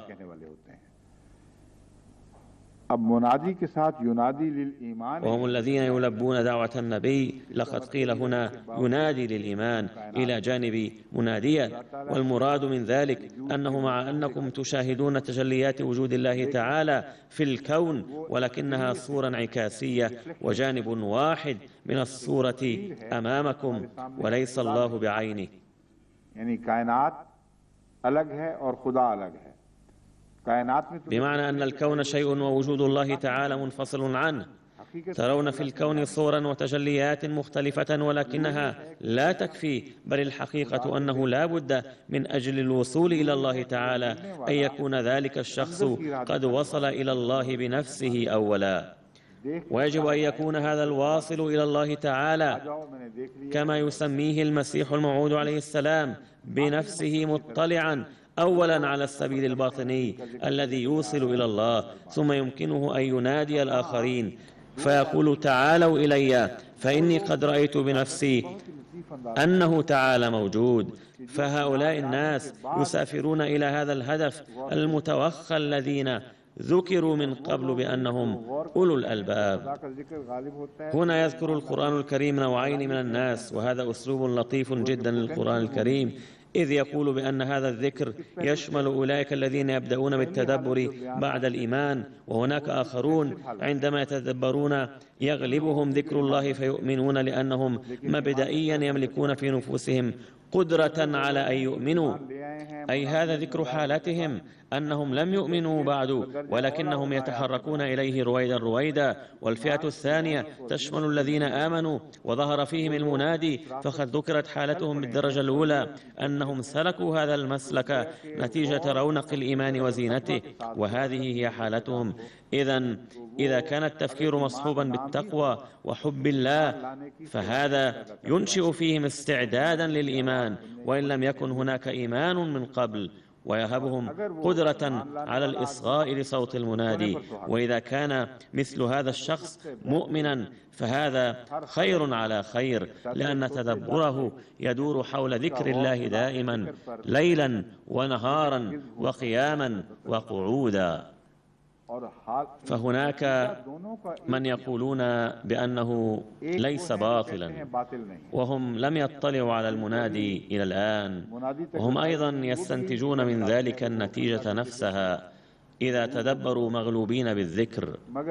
ولكن مع كل ذلك استنتاجهم مبني على مشاهدة مشاهد خارجية، وهناك أناس وجدوا المنادي، ولكن عندما يقول هؤلاء الناس بأنه ليس باطلا يقولون ذلك بكل قوة وشوكة وعظمة، لأنهم أصحاب تجربة ويرون الله تعالى وينشئون علاقتهم به من خلال المنادي أولا، ثم تتحول هذه العلاقة إلى علاقة شخصية. فحين قال بعد ذلك ينادي للإيمان، فقد يقول قائل لقد ذكر المؤمنون من قبل، فما معنى الإيمان بعد ذلك؟ तो फिर ईमान के बाद ईमान लाने का क्या माना? तो कुरान से कतई तौर पर يثبت من القرآن الكريم بكل وضوح أن للإسلام أيضا درجات، لذلك يدعون إليه مع إسلامهم. لقد ذكر الله تعالى درجات مختلفة للإيمان ويقول ثم الذين آمنوا، أي الذين يؤمنون مرة أخرى. فهذا هو موضوع مراتب الإيمان، بمعنى أن هناك كثيرا من المؤمنين الذين يؤمنون نتيجة التدبر في كون الله ويحبون الله، وهناك نوع آخر من الإيمان الذي يتسنى نتيجة صحبة المنادي أو يتأتى نتيجة الإصغاء إلى كلام المنادي واتباعه. पैरवी से आता होता है। वो इन लोगों को जो बज़ाहिर अपने आप को मोमिन समझ रहे हैं फिर भी ईमान की दावत देता है। فهو يدعو إلى الإيمان مجددا أولئك الذين يعدون أنفسهم مؤمنين سلفا، ويقول ليس معلوما في أي حال أنتم من الإيمان. مثل ما تعتبرونه إيمانا كمثل أنكم استفقتم من النوم، ولكني أدعوكم إلى الإيمان الذي يحصل عند اليقظة. فالإيمان الذي يحظى به المرء نتيجة اتباع نبي الله يكون أكثر نورا وضياء، ولا يمكن لمفكر في خلق الله وكونه وإن كان ذا قلب طيب ويحب الله تعالى أن ينال ذلك الإيمان الذي يتأتى بوساطة النبي. إذن فالتعبير ينادي للإيمان يشمل حتما أن هناك درجات في الإيمان أيضا، وهذا المنادي ينادي إلى الإيمان وليس إلى السيئة. ولكني أرى أنه لا يمكن أن تتطرق إلى الذهن شائبة من الشك حول ما يدعو إليه هذا المنادي. لو قيل مناديا فقط لكان معلوما لدى كل شخص من السياق أنه ينادي إلى ذكر الله تعالى ويدعو إلى العقل الحقيقي. لذا تلك الأمور لا تبدو صحيحة ولا تبدو هي العلة الغائية لهذه الآية. إن العلة الغائية للآية هي أن جميع هؤلاء الناس محتاجون إلى الإيمان الذي لا يمكن لأحد أن يدعو إليه إلا المنادي وحده. يقول المسيح عليه السلام في بيت شعر له ما تعريبه: كيف يمكن أن يعشق المرء أحدا بغير الرؤية مهما كان الحبيب جميلا، وأن لأحد أن يعلق قلبه بحبيب موهوم، وإن لم تتسنى الرؤيا فيكفي الحديث معه، وإن آثار حسن الحبيب وجماله تنوب عنه أحيانا. لقد بدأ الحديث عن الآثار، فيقول المسيح الموعود عليه السلام بأنه إن لم تتسنى الرؤيا فيكفي أن نرى آثار أقدامه على الأقل، ولكن إذا تيسرت الرؤيا فهذا أمر عظيم. إذن إن موضوع الإيمان يبلغ كماله نتيجة العلاقة مع المنادي، والمعلوم أن الهدف الأكبر للمنادي هو أن يوصل الناس إلى مراتب عليا من الإيمان. فيقول الله تعالى بأن الذين سمعوا مناديا ينادي يجب ألا يتكبروا بأنهم حائزون مراتب عليا سلفا، إذ قد يكون من الناس من يمكن أن يقول بأني أذكر الله ليلا ونهارا وقياما وقعودا، فما حاجتي إلى سماع نداء المنادي أما الذين يعلمون أن هذه مكانة سامية فإنهم يخضعون رؤوسهم للمنادي ثم يتلقون معاملة مختلفة تماما. وفي هذا الصدد هناك حادث ممتع من حياة المسيح الموعود عليه السلام يجدر بالبيان هنا لكونه في محله تماما. جاء فيه أن شخصا مسكينا كالدراويش جاء إلى المسجد فجأة، وكان يبدو أنه مسافر جاء من بعيد، فقال للمسيح الموعود عليه السلام بعد الصلاة فورا: أرجو أن تأخذ بيعتي. فأخذ عليه السلام بيعته وذهب إلى بيته ثم استعد. يمكن أن تقيم لبعض الوقت وتستفيد من الصحبة، وإن لم تستفد من الصحبة فما الفائدة من البيعة؟ قال: أنا واصل إلى الله تعالى سلفا. قال الصحابي: إن كنت واصلا فما حاجتك للمجيء إلى هنا؟ أجاب: ما جئت من تلقاء نفسي، بل دفعني الله تعالى للمجيء دفعا. أي أكرهه الله تعالى لا يذهب ويبايع المسيح الموعود، وإلا فلن ينال قربه تعالى. فرباب القول بأنه عندما يبعث المنادي لا بد من اتخاذه وسيلة، فكان هذا الشخص واصلا إلى الله تعالى وصالحا، وكان يعد نفسه صالحا، فنظر الله إلى حسناته وأنقذه من الموت في حالة الاستكبار، وأخبره بأنك تعتبر نفسك واصلا إليه، ولكنك لن تعد من الواصلين إلا إذا بايعت المسيح الموعود. فهذه هي ضرورة المنادي للإيمان، ولا سوف ينادي الناس للإيمان حتما، وإلا كيف يعرف الناس أين الإيمان الحقيقي؟ فهو ينادي للمؤمنين أيضا للإيمان ويدعوهم ليهبهم مراتب عليا من الإيمان الحقيقي. और आला दर्जे के ईमान के मरातिब उनको अता करने के लिए दावत देता है, और वो जो ईमान से बाहर बैठे हुए أما الذين هم خارج حظيرة الإيمان فيناديهم ليدخلوها. فالمراد من المؤمنين هنا هو أن إيمانهم السابق كان مبنيا وناتجا عن الدليل، والإيمان الذي يؤمن به المرء نتيجة الدليل لا يجلب لصاحبه أي جزاء، لأن هذا طريق طبيعي للإيمان. दिन चढ़ गया, मैं भी मानता हूँ, लो पैसे दो, ये तो हो ही नहीं सकता। तो वो जो पहले गौर करने वाले थे उन्होंने देखा, पहचाना, उनकी यही जज़ा है कि जहन्नम से बच जाएंगे। إذن فالذين تدبروا من قبل آمنوا نتيجة تدبرهم ومعرفتهم الحقيقة، فجزاؤهم أنهم يجتنبون جهنم. وهذا ما دعوا أيضا قائلين: فقنا عذاب النار. ولكن هل المراد هنا اجتناب عذاب النار فقط، أم أن هناك أمورا أخرى أيضا يستفيد منها الإنسان عند ارتباطه بالمنادي؟ عندما ينادي المنادي للإيمان لا يعرف المرء لكونه محروما من حلاوة الإيمان ما هو الإيمان الحقيقي، ولا كيف يوصله المنادي إلى اليقين الكامل فيخضع رأسه إيمانا بالغيب.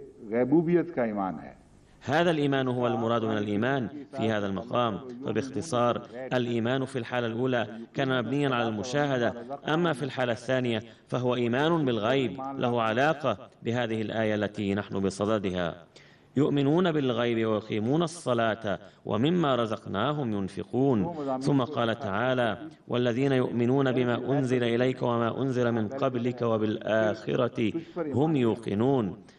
فقد ذكر الله تعالى هناك كلا الموضوعين بالترتيب، وقد ذكر أولا أنهم يؤمنون بالغيب ثم يؤمنون بالنبي صلى الله عليه وسلم، والحق أن إيمانهم بالغيب يرتبط بإيمانهم بمحمد رسول الله صلى الله عليه وسلم في الحقيقة، مع أنه يكون إيمانا بالغيب في البداية إذ لا يعرفون رسول الله جيدا ولا يعلمون الأسرار الإلهية التي يكشفها الله تعالى بواسطة النبي ولا تكشف بدونه. لذا هؤلاء المؤمنون بالغيب يستحقون الجزاء. لقد كتب المسيح الموعود حول هذا الموضوع بإسهاب وقال بأن الإيمان بالغيب يقتضي الجزاء.